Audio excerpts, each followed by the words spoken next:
तो दोस्तों आज की वीडियो में बात करेंगे जैक कॉर्प लिमिटेड के बारे में। बेसिकली कंपनी अपने क्वार्टर फोर के नंबर को डिस्क्लोज कर दिया है। तो चलिए देखते हैं क्या है क्वार्टर फोर के नंबर्स के अंदर। लेकिन उससे पहले बता दूं, कंपनी ने इस क्वार्टर में 50 पैसे प्रति शेयर के हिसाब से डिविडेंड भी देने का ऐलान किया। तो याद रखिएगा 50 पैसे का कंपनी इस क्वार्टर में आपको डिविडेंड भी देने जा रही है।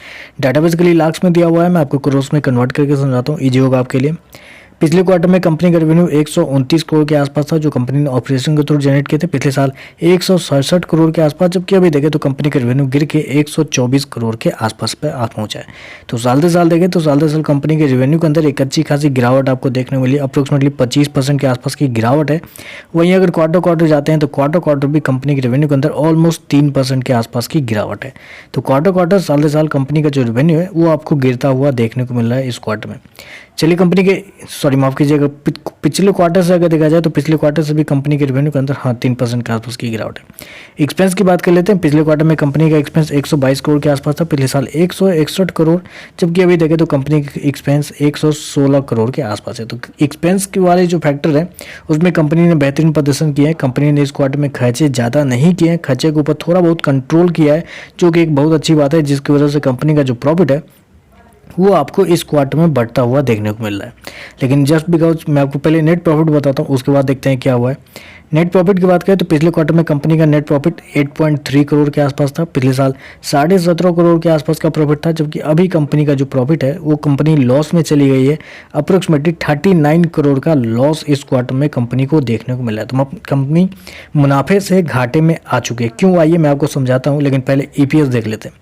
पिछले क्वार्टर में 47 पैसे का ईपीएस था, पिछले साल 1 रुपये का ईपीएस, अभी देखें तो 66 पैसे का ईपीएस है। लेकिन अगर उससे डाइल्यूट करके देखें नेट प्रॉफिट के ऊपर तो 2 रुपये 19 पैसे का माइनस में ईपीएस है इस क्वार्टर में।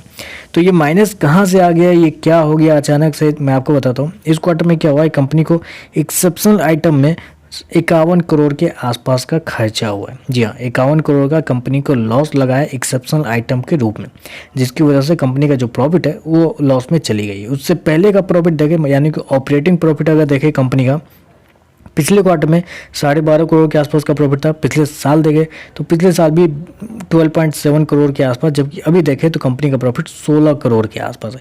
मतलब कि साल दर साल और क्वार्टर कंपनी का जो ऑपरेटिंग प्रॉफिट है वो आपको बढ़ता हुआ देखने को मिला है। लेकिन जस्ट बिकॉज की कंपनी का जो एक्सेप्शनल आइटम इस क्वार्टर में कुछ ज़्यादा हो गए हैं, जिसकी वजह से कंपनी का जो प्रॉफिट है वो लॉस में जाता हुआ देखने को मिला है।